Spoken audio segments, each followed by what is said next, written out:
Bismillah. Assalamualaikum warahmatullahi wabarakatuh.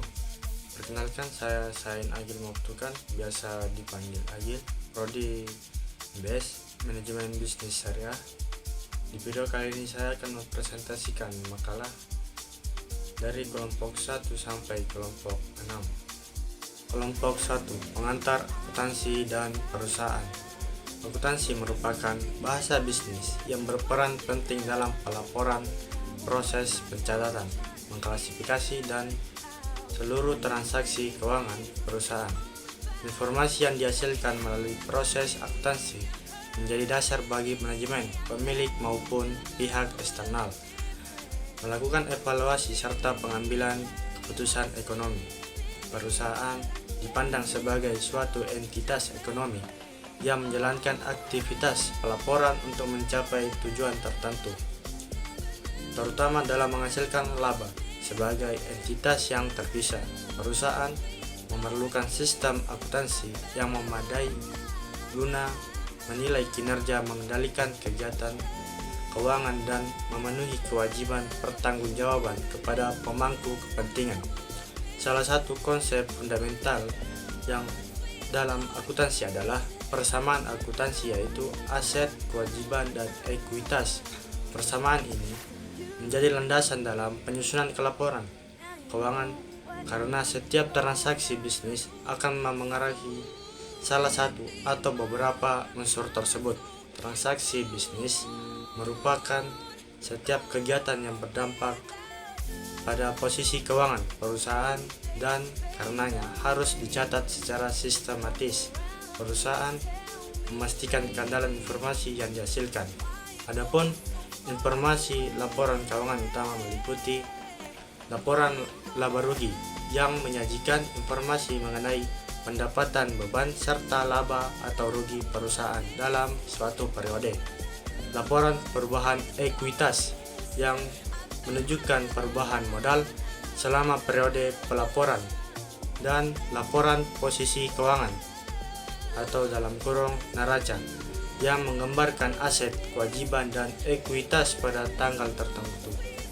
Secara keseluruhan, tujuan penyusunan makalah ini adalah memberikan pemahaman mengenai sifat dasar perusahaan, persamaan akuntansi transaksi bisnis, serta laporan keuangan sebagai dasar dalam pengelolaan perusahaan dan yang efektif dalam akuntabel.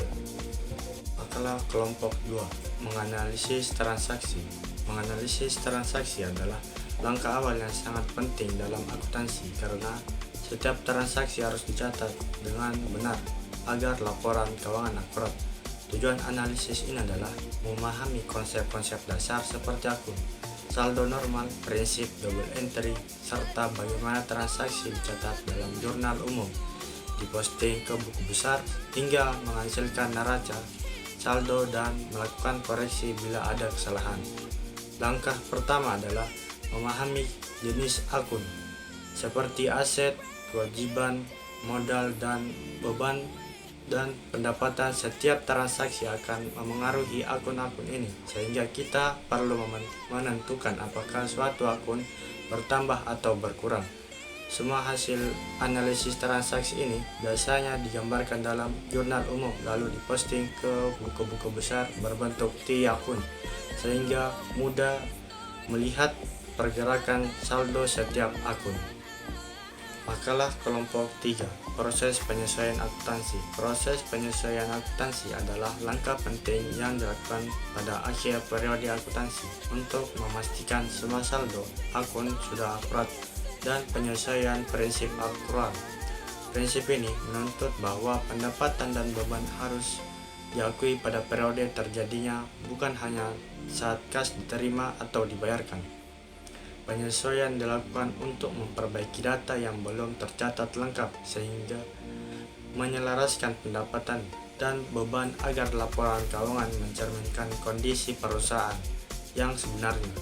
Jenis akun yang biasanya memerlukan penyesuaian yaitu beban atau pendapatan yang dibayarkan diterima di muka, beban atau pendapatan yang masih terhutang, serta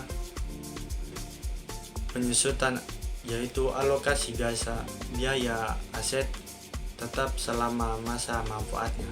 Proses ini umumnya dapat digambarkan dalam sebuah bagan alur sehingga penyusunan laporan keuangan yang sudah diperbarui. Makalah kelompok 4, menyelesaikan siklus akuntansi. Siklus akuntansi adalah proses sistematis yang digunakan perusahaan untuk menyusun laporan keuangan yang lengkap dan akurat. Tujuannya adalah memastikan semua pencatatan dilakukan dengan benar, laporan disusun sesuai standar, dan informasi yang dihasilkan dapat dipercaya untuk pengambilan keputusan serta pengendalian perusahaan. Siklus ini dimulai dari identifikasi, analisis transaksi, kemudian dilakukan dengan pencatatan dalam jurnal dan diposting ke buku besar. Setelah itu, perusahaan menyusun neraca saldo, baik sebelum maupun sesudah penyelesaian, untuk memastikan keseimbangan antara debit dan kredit. Berikutnya, data yang sudah diperbarui digunakan untuk menyusun laporan keuangan, seperti laporan laba rugi, perubahan ekuitas, dan neraca. Di akhir periode, dilakukan jurnal penutup untuk mengosongkan akun sementara, dan jika diperlukan dibuat jurnal pembalik pada awal periode berikutnya.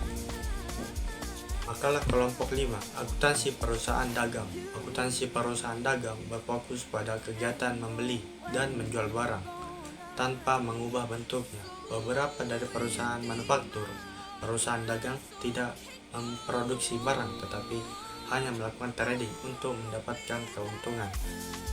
Fokus utama akuntansi di perusahaan dagang adalah pencatatan transaksi dijual beli, baik tunai maupun kredit. Proses akuntansinya dimulai dari pencatatan jurnal khusus seperti jurnal pembelian, jurnal penjualan, kemudian dilakukan penyesuaian yang berkaitan dengan persediaan barang dagang serta beban dan pendapatan yang harus diakui. Setelah itu, perusahaan melakukan penutupan akun untuk menutup akun sementara seperti pendapatan dan beban agar setiap digunakan pada periode berikutnya. Hasil akhirnya adalah penyelesaian laporan keuangan utama seperti laporan laba rugi, neraca, laporan perubahan modal, dan arus kas. Topik ini biasanya digambarkan menggunakan ilustrasi sederhana aktivitas jual beli di toko ataupun pasar untuk menunjukkan alur barang dari pemasok ke pelanggan. Makalah kelompok 6, akuntansi persediaan. Akuntansi persediaan membahas bagaimana perusahaan mengelola dan menilai barang yang dimiliki untuk dijual atau digunakan dalam proses produksi. Persediaan merupakan aset lancar yang sangat penting karena memengaruhi kelancaran operasi, pengendalian biaya, akurasi laporan keuangan, serta pengelolaan arus kas. Manajemen persediaan yang baik juga membantu perusahaan meminimalkan resiko kekurangan atau kelebihan stok. Dalam menilai persediaan, terdapat beberapa asumsi arus biaya, yaitu FIFO, price in, price out. Barang yang pertama dibeli dianggap pertama dijual. LIFO, last in, price out. Barang terakhir dibeli dianggap pertama dijual. Namun metode ini dilarang dalam IS dan SAP. Oversight cost menggunakan rata-rata biaya untuk menentukan nilai persediaan dan harga pokok penjualan. Terdapat dua konsep sistem pencatatan, yaitu perpetual yang memperbarui persediaan secara real time setiap transaksi dalam periode, yang menghitung persediaan pada akhir periode.